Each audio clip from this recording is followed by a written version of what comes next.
mga ka-idol. Good morning po sa ating lahat dyan. No? Nandito na naman ako sa area mga ka-idol. Kahapon, hindi na po ako nagkuha ng video kasi hinahabol-habol po ako.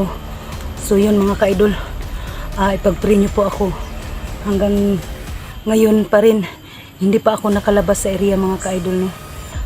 Ipag-pray nyo po ako mga ka-idol. Kasi ang dami talagang humahabol-habol sa akin. Ako mga ka-idol, nahirapan akong lumabas sa patag kasi yung mga tauhan ni Commander Patik ay nagkakalat na po sila dito sa bundok mga ka-idol. Pero yung pamilya ni J-Lord 06 na ko na, safety ko na. Ang hinihintay ko na lang ay yung makarating si sa akin, si Sando, no? Yung ibang mga kasamahan ko. So yun mga ka-idol, hindi na muna ako magtagal, no? Shout out pala sa mga silent viewers ko, sa mga solid supporters ko. Lahat na po sa buong mundo. Luzon, Visayas, Mindanao, lalong-lalo na sa mga OFW. Shout out sa inyong lahat.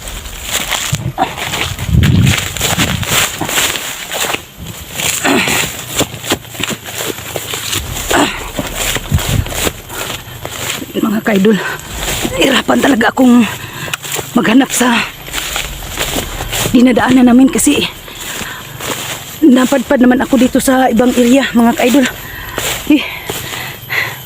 Mahirap talaga sa patag kasi ang daming nag-aabang sa akin.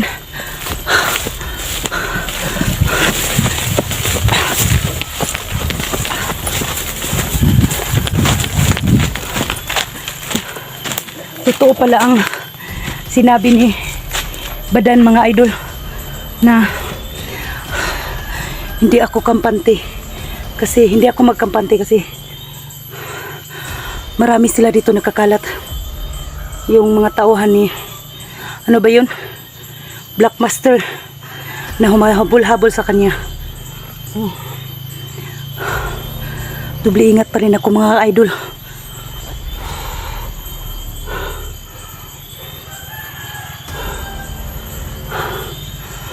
Dito? Parang may narinig naman akong motor. Alam niyo mga ka-idol, ang dami talagang tauhan ni Commander Patik.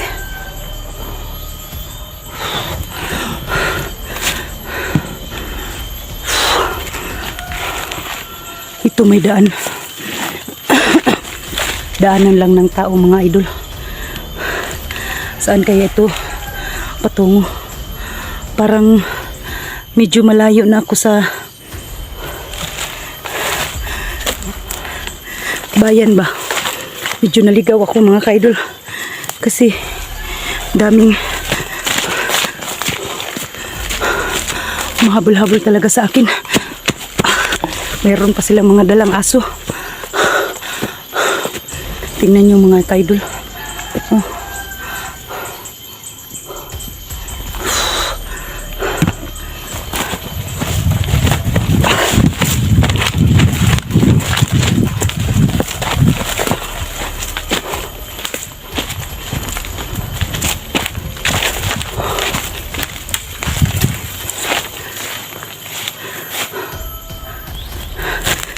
Mga ka-idol, tumatakbo ako kasi may tao, tapos nagdalala pa sila ng aso mga ka-idol.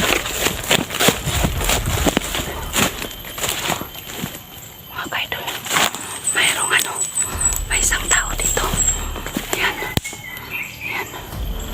mga ka-idol, may isang tao. Yan, kita nyo. Yan mga ka-idol, kita nyo yan.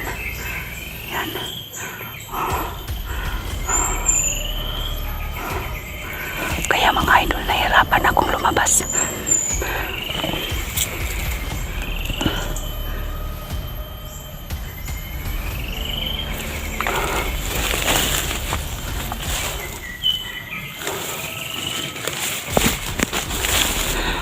Tirahin ko na siya mga idol.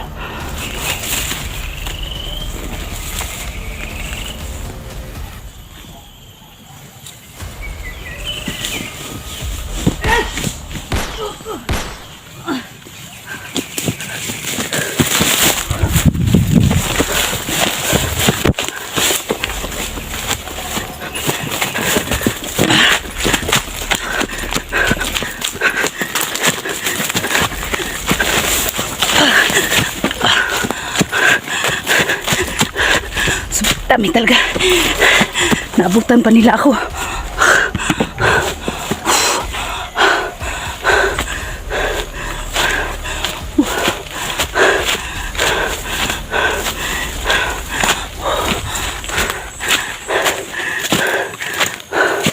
Grabe talaga mga kaidol. Hindi talaga basta-basta ang mga tauhan ni Commander Patik.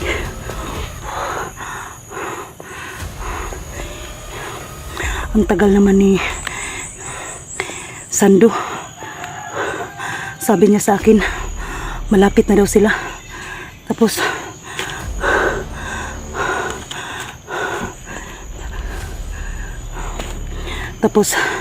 ano, medyo nalayo-layo na ako sa tinataguan ko nila ni Apple. Kasi yung hindi ako nagkuha ng kamera, hinahabol nila ako, kaya ako nakaabot dito. Medyo malayo-layo na itong mga kaidol. Pero alam pa rin ni Sando ito kung saan na location. Kasi si Sando alam na niya lahat ang mga ano dito sa bundok. So yun mga kaidol, nahingal ako. Sa ano pala no, nagano ako sa kay Badan, yung nagkausap kami. Ay paliwanag ko lang sa inyo mga idol, pag makauwi na ako sa bayan, mag live ako. Abangan nyo ang live ko mga ka-idol, kasi malapit na to, malapit naming palabas, pauwi na kami. Maligtas lang ang pamilya ni G-Lord 06. Pagkatapos sa pamilya ni G-Lord 06, hanapin ko naman ang ano ni si G-Lord 06, hanapin ko naman. Sasama ako nila kay Sando maghanap kay G-Lord 06, kasi i-barter daw si G-Lord 06 kay Commander Patik. Sasama rin ako sa paghanap mga idol.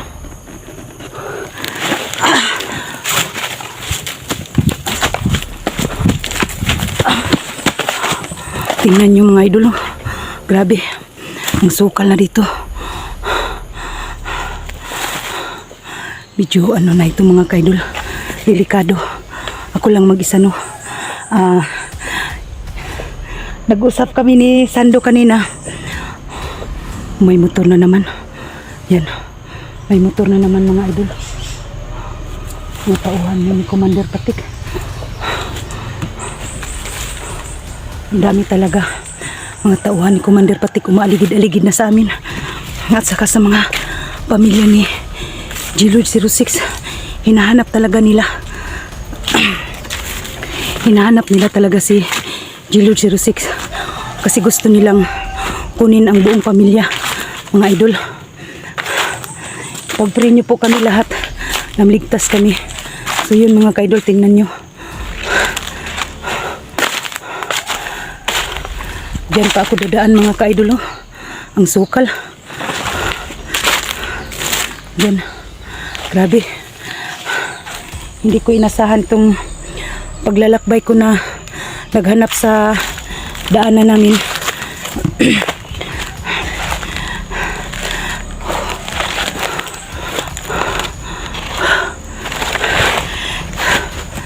Palagi nilang kuminto-hinto mga kaidol. May motor na naman. May motor. May motor na naman kaidol. May motor. May motor na naman. Grabe talaga. Hinahanap nila ako kasi ako ang humawak sa pamilya ni G-Lord 06. Kaya hinahabol-habol nila ako. Papatayin nila daw ako pag makita nila. Isusunod daw ang pamilya ko. Yun ang sinasabi sa hitman ni Commander Patik.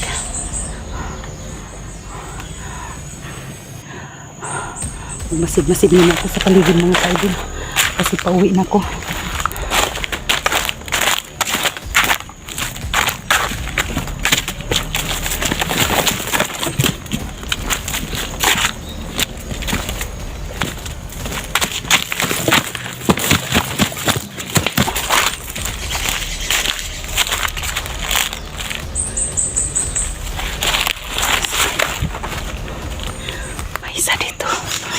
May isa dito mga kaidol. Yan.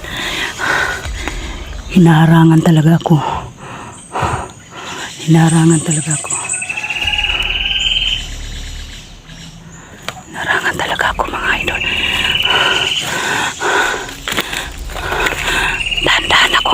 Dahan-dahan kong lapitan.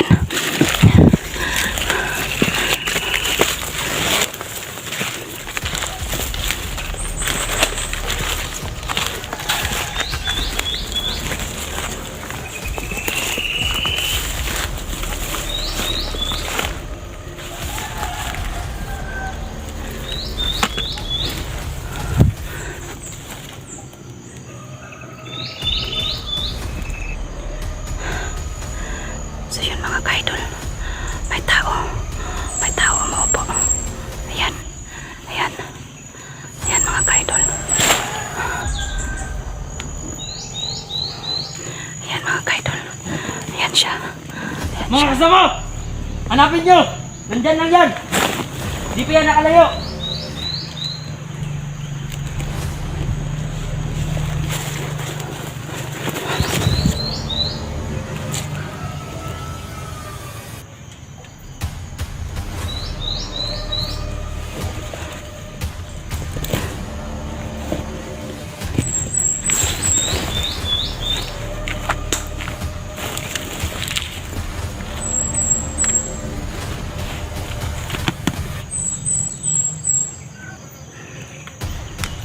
Di pa yan nakalayo. Hanapin nyo. So yun mga kasama, lalapitan ko, hindi siya nakabantay sa akin.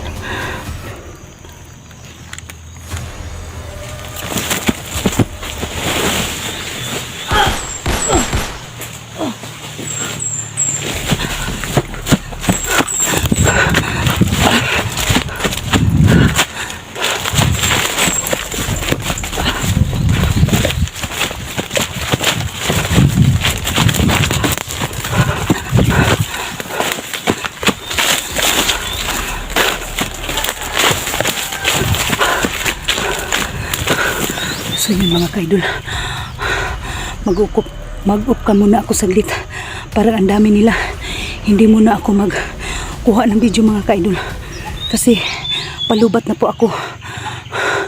Nahirapan ako bumaba sa patag mga kaidol.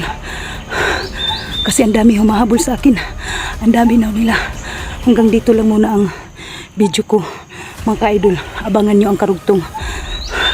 Ipag-pray nyo po ako.